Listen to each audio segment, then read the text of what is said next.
The forgotten sounds of 1950s Britain, from milk floats to steam trains. Step back into the streets of 1950s Britain, and you'll hear a very different world than today's. No blaring car alarms, no mobile notifications, no endless hum of traffic. Instead, the country was alive with gentle rhythms, the clink of milk bottles, the whistle of steam trains, and the laughter of children playing outdoors. These sounds shaped the heartbeat of everyday life. They were more than background noise. They were part of identity, memory, and culture. Here are the forgotten sounds of 1950s Britain. The hum of the milk float and the clink of bottles. At dawn, long before supermarkets dominated shopping habits, British streets echoed with the milkman's visit. The quiet hum of the electric milk float was accompanied by the delicate clinking of glass bottles being set on doorsteps. Electric floats were surprisingly common even then, favored for their near-silent running and practicality in early mornings. The rattle of bottles was unmistakable, a sound that signaled breakfast was on its way. For children, rushing out to grab a cream-topped bottle felt like a daily treat. Families relied on this service, and the sound became part of domestic routine. Although milk delivery survives in some areas, the soundscape has largely vanished, replaced by plastic cartons and the sterile hum of supermarket refrigerators. Among the nostalgic sounds of 1950s Britain, the clink of bottles remains one of the most cherished.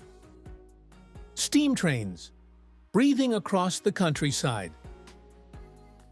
Perhaps no sound defined the 1950s more than the steam train. Their chuff-chuff rhythm carried across fields and valleys, punctuated by the sudden blast of a whistle. To stand on a station platform was to be enveloped by the hiss of steam, the clang of carriage doors, and the shuffle of passengers boarding for seaside holidays or daily commutes. In the 1950s, steam power was still dominant, though its days were numbered. By 1968, the last mainline steam trains had been retired, replaced by diesel and electric. For many, the memory of those engines is tied to freedom, progress, and the industrial heart of the country. Today, heritage railways keep the sound alive, but in the mid-century, it was an ordinary part of life in post-war Britain, shaping both work and leisure. The rag-and-bone man's cry and the clip-clop of hooves. Echoing through narrow streets came the unmistakable cry of the rag-and-bone man. Any old iron? Often accompanied by the steady clip-clop of a horse-drawn cart, this was one of the forgotten sounds of 1950s Britain that linked Victorian traditions with modern times. Rag-and-bone men collected scrap and unwanted items, sometimes offering children small rewards such as balloons or toys. It wasn't simply noise, it was part of the recycling economy before the concept formally existed. Oral histories confirm that in the 1950s, the cry of the rag-and-bone man remained a familiar, almost musical presence, even as the practice began to decline. The sound has now disappeared entirely, leaving only memory and folklore. Coal fires, crackling hearths, and the sound of home. Step into a 1950s British living room, and the soundtrack wasn't central heating, but the crackle of coal catching fire. Most homes had open fireplaces, and families gathered around them for warmth, listening to the hiss and pop of coal embers. The scrape of pokers against grates and the clatter of coal being poured from a scuttle were everyday noises. Coal dominated domestic heating, though the Clean Air Act of 1956 began to push households away from smoky fires in cities. Still, in the mid-century, coal fires were central to home life, both as heat and as atmosphere. For many, the memory of those hearths is inseparable from comfort, family, and the nostalgic sounds of 1950s Britain. Children's voices and games in the streets. If you wandered through a typical British neighborhood in the 1950s, one sound would be impossible to miss: the joyful chaos of children playing in the streets. With only about 3 million cars on the roads in 1950, compared to more than 30 million today, traffic was light and many residential streets were effectively playgrounds. The laughter of children punctuated by the slap of leather footballs and the scrape of chalk on pavement, carried through terraced housing like an unofficial neighborhood soundtrack. Games were simple but noisy. Skipping ropes smacked against concrete as children sang rhymes like oranges and lemons or teddy bear, teddy bear. Marbles clinked on the ground, hopscotch markers were shouted out, and makeshift go-karts rattled downhill on pram wheels scavenged from scrap yards.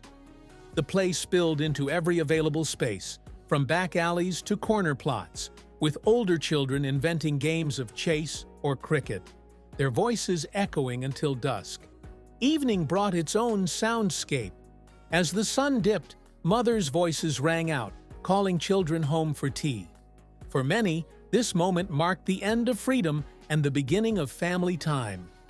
Today's children often grow up indoors, immersed in quieter digital games, but the sound of children in the street is one of the most powerful nostalgic sounds of 1950s Britain. It spoke of community, safety, and a time when the street belonged to people, not cars. The whir of paperboys' bicycles and the thump of news. Mornings in post-war Britain carried their own distinct soundtrack, and much of it came from newspaper delivery. The squeak of bicycle brakes, the whir of spinning wheels, and the thump of folded papers landing on porches were all part of the dawn chorus. Newspaper delivery boys, sometimes girls too, became fixtures of suburban life, pedaling through quiet streets before school. Carrying canvas bags filled with newspapers, they worked at a remarkable pace, often navigating steep hills and cobbled roads. The sound of a paper hitting the ground was a signal to families that the day was beginning, long before radio or television news reached them. It wasn't glamorous, but for the paper boys, it was a rite of passage. The job symbolized independence, providing pocket money and teaching discipline. Parents relied on it as their children's first step into responsibility. For the wider community, it reinforced the rhythm of mornings. First the milkman, then the newspaper. Together, they made up an auditory sequence woven into the life in post-war Britain. Today, with many newspapers now digital, the thump of morning delivery has almost vanished, leaving behind one of the quieter but deeply personal forgotten sounds of 1950s Britain. Factory whistles, shift sirens, and the sound of industry.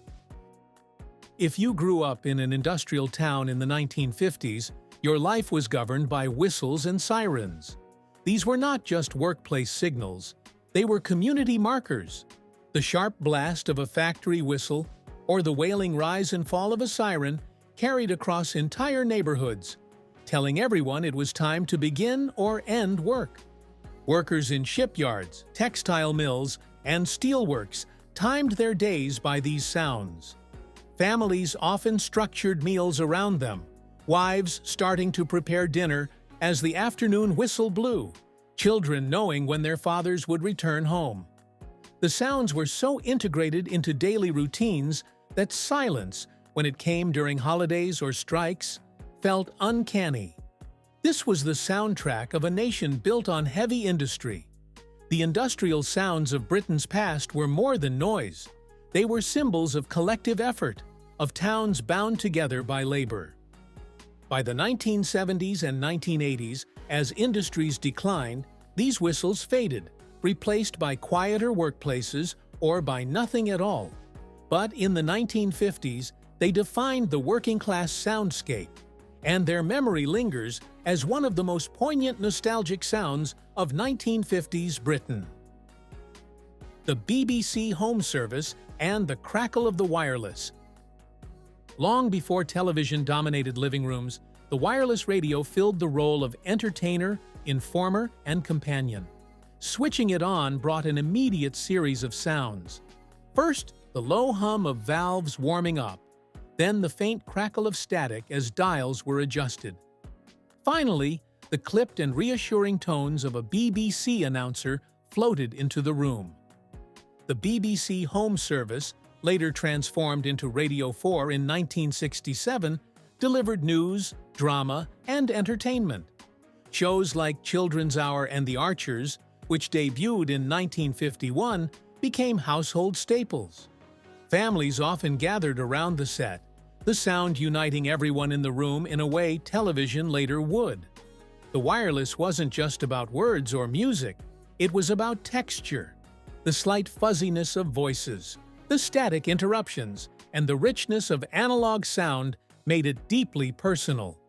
For many, the wireless was more than technology, it was company. Farmers in remote areas, families in terraced houses, and pensioners living alone all relied on it. It connected them to the outside world, making it one of the most defining forgotten sounds of 1950s Britain. Today's digital clarity is convenient, but it lacks the warmth and charm of those mid-century broadcasts, when even the crackle was part of the experience.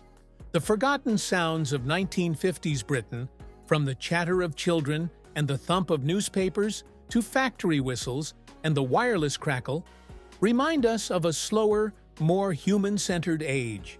These soundscapes were markers of identity and community, now largely vanished but never truly forgotten.